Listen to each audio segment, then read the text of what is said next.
Hello friends, welcome to all educate academic. मैं हूँ अविनाश कुमार। आज हम लोग बात करने वाले हैं बिहार एसएससी इंटर स्तरीय एग्जाम के ऊपर। तो बिहार एसएससी इंटर स्तरीय एग्जाम के ऊपर वीडियो बनाने की वजह, सबसे बड़ी वजह है यूट्यूब। यूट्यूब पर बहुत सारे वीडियो आ गए हैं, तो जिसमें कहा जा रहा है एग्ज़ाम सितंबर के लास्ट वीक में मैक्सिमम स्टार्ट हो जाएंगे, 100% ये स्टार्ट हो जाएंगे। अब यहाँ पर क्या सच्चाई है, और एग्ज़ाम डेट भी बताए जा रहे हैं 28, 29, 30 को। तो आप सभी ने, बहुत सारे लोग होंगे जिसमें आयोग से बात की होगी, बहुत सारे लोग होंगे, उसमें से मैं भी हूँ। मैं भी आयोग से बात किया था लगभग मंडे को, सोमवार को। तो बात हुई, अच्छे से बात हुई, जिसमें बताया गया कि एग्ज़ाम के जो नोटिफिकेशन होंगे, एग्ज़ाम के नोटिफिकेशन नहीं, कुछ भी एग्ज़ाम से रिगार्डिंग नोटिफिकेशन आ सकते हैं आपको 10 से 15 दिन के अंदर। आप में से बहुत सारे ऐसे लोग होंगे, ठीक है। अब मेन पॉइंट के ऊपर आते हैं। अब सबसे पहले ये चीज़ जान लेते हैं, ये सही है या फेक। 28, 29, 30 ये पूरी तरह से फेक है, पूरी तरह से फेक है। यूट्यूब पर जहाँ पर आप देख रहे हैं पूरी तरह से फेक है। उस वेबसाइट पर लाया जा रहा है, बिहार एसएससी का ऑफिशियल वेबसाइट पर। आपको मेन वेबसाइट जो है बिहार एसएससी की, उस पर भी बता दिए गए,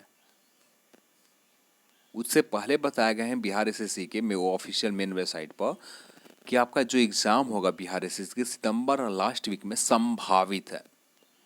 संभावित है, संभावित का मतलब हम सभी लोग जानते हैं क्या होता है। एग्ज़ाम हो सकते भी है, एक एग्ज़ाम डेट बढ़ाया भी जा सकता है। जो 10 से 15 दिन के बाद नोटिफिकेशन आने वाले थे, एग्ज़ाम डेट बढ़ा, क्योंकि आयोग को अभी तक डेटा नहीं मिले हैं। ये आज का अपडेट है न्यूज़ पे। यहाँ पर जो अध्यक्ष हैं बीएसएससी को, वो अध्यक्ष साहब ने बताया है यहाँ पर। सबसे पहले ये क्या बात कहें वो चीज़ जानते हैं।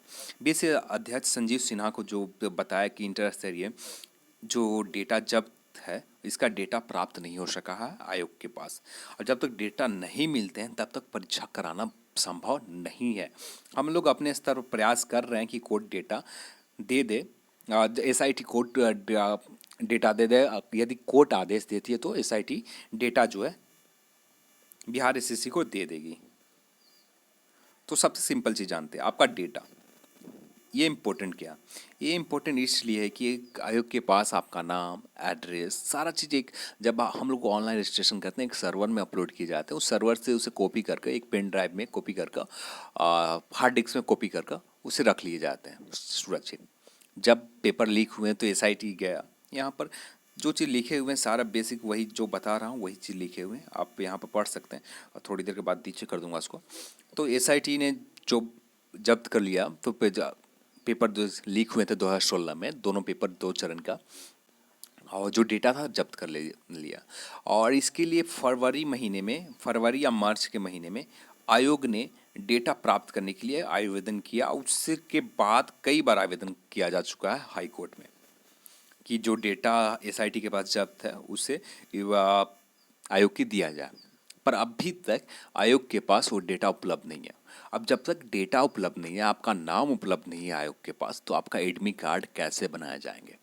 जो एग्ज़ाम के एडमिट कार्ड होते हैं आपको कैसे बनाए जाएंगे, आप खुद सोच सकते हैं। तो एग्ज़ाम अब भी जो है संभावित नहीं है, जब तक डेटा नहीं मिलेगा। उसके बाद एडमिट कार्ड बनाने में 1 मंथ लगेंगे, 1 मंथ कम, यानी ये सितंबर के फर्स्ट वीक या सेकेंड वीक तक संभावित है कि आपको डेटा आयोग के पास प्राप्त हो जाता है, तो आपको अक्टूबर के में एग्ज़ाम हो सकते हैं। पर अभी तक कुछ चांसेस नहीं लग रहे हैं कि आपको एग्ज़ाम जल्दी होंगे। तो आप सभी को बहुत वेट करना होगा एग्ज़ाम के लिए, अभी और वेट करनी होगी आपको। एग्ज़ाम कब तक लिए जा सकते हैं उसके लिए एक छोटी सी सच बात बोलना चाहता हूँ। बहुत लोगों को बुरा लगेगा, बहुत सारे लोगों को बुरे लगेंगे, और यहाँ पर बोलना चाहता हूँ, ठीक है।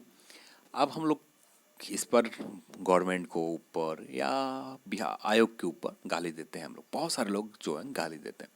आप लोग गाली क्यों देते हैं, बताइए, आप लोग गाली क्यों देते हैं। कभी आपने सोचा है गलती किसकी है, आयोग की या आपकी? एक बार आप सोच के जरूर बताइए कमेंट सेक्शन में। गलती आपकी है, आयोग का अपना काम कर रही थी, एग्ज़ाम ले रही थी। पैसे हम लोग के पास बहुत ज़्यादा थे, हम लोग के पास बहुत ज़्यादा पैसे हैं। हम किसी को अपने जॉब के लिए, एक छोटे से जॉब के लिए किसी को पैसे दे सकते हैं। अपने मेरिट पर, अपने खुद पर भरोसा नहीं है। हम लोग में से कुछ लोग हैं, सब लोग नहीं है, कुछ लोग हैं, उनको अपने मेरिट पर भरोसा नहीं है, पर आयोग को पैसा देते हैं। अब भैया आपको 10 लोग या 20 लोग मिलकर, सारे लोग 3 लाख 4 लाख के हिसाब से दें, 15 10 लोग भी मिल जाते हैं, तो समझ लीजिए कितना पैसे हो जाते हैं। जब 30 लाख किसी सामने व्यक्ति के पास दे दिया जाए, आप खुद ईमानदार नहीं है, आप ईमानदार हैं, खुद से ईमानदार है, आपके सामने 30 लाख रख दिया जाए, आप उसे लेंगे नहीं। आप खुद ईमानदार नहीं है। यहाँ के व्यक्ति, मैक्सिमम लोग ईमानदार नहीं है, बहुत इक्का दुक्का मिलते हैं जो ईमानदार निकलते हैं, बहुत कम लोग, रेयर में मिलते हैं। तो आप पैसे दीजिएगा आयोग के पास, तो आयोग भैया जो वहाँ के कर्मचारी है वो तो पैसे ले ही लेंगे, और उसके लिए आपको पेपर के लिए पैसे दिए तो बेचारा, आप वो ईमानदारी तो आपको दिखा रहा है। जिसको आप पैसा दिया, जिनको आपको पैसे दिए, आप पैसे देने के बाद आपको वो पेपर नहीं दे तो आप उसको बेईमान कहेंगे। तो आपको पेपर दे दे रहा है, ठीक है, उसके बाद छाप रहे हैं। एक चीज़ और, जब व्हाट्सएप पर पेपर लीक हुए, आप में से कितने लोग होंगे कि जो व्हाट्सएप का वो पेपर डाउनलोड नहीं किया होगा? आप में से बहुत सारे लोग ऐसे होंगे जो वेट कर रहे हैं, पेपर लीक हो रहे हैं, पेपर लीक हो रहे हैं, बताओ यार कब पेपर आएगी, वेट कर रहे हैं। एग्ज़ाम सेंटर हॉल में नहीं जा रहे हैं कि जब तक पेपर नहीं आएगा मोबाइल पर, उसके बाद ही हम लोग एग्ज़ाम हॉल में जाएंगे और उसे प्राप्त करने के बाद एग्ज़ाम में आसानी से पेपर देंगे। हम लोग बेईमानी कर सकते हैं, हम लोग के अंदर बेईमानी है, तो आयोग के पास बेईमानी क्यों नहीं होगी? उनके तो पैसे मिल रहे हैं पेपर के लिए। तो चलिए, इतनी बात से आप समझ गए होंगे। तो आयोग और गवर्नमेंट की गाली ना देंगे, गलती हम लोग की भी है, हम लोग खुद से सुधार लें। तो आयोग यहाँ पर कुछ नहीं है, आयोग अपने से सही समय पर एग्ज़ाम लेगी, सही समय पर रिजल्ट देगी, पर हम लोग की अपनी भी गलती है। सबसे पहले अपनी गलती सुधारनी चाहिए, किसी और को बताने से पहले। चलिए, इस वीडियो को देखने के लिए आपसे बहुत बहुत धन्यवाद। गाली भी देते हैं तो चलेगा, और लाइक कीजिएगा, शेयर कीजिएगा। जय हिंद, जय भारत।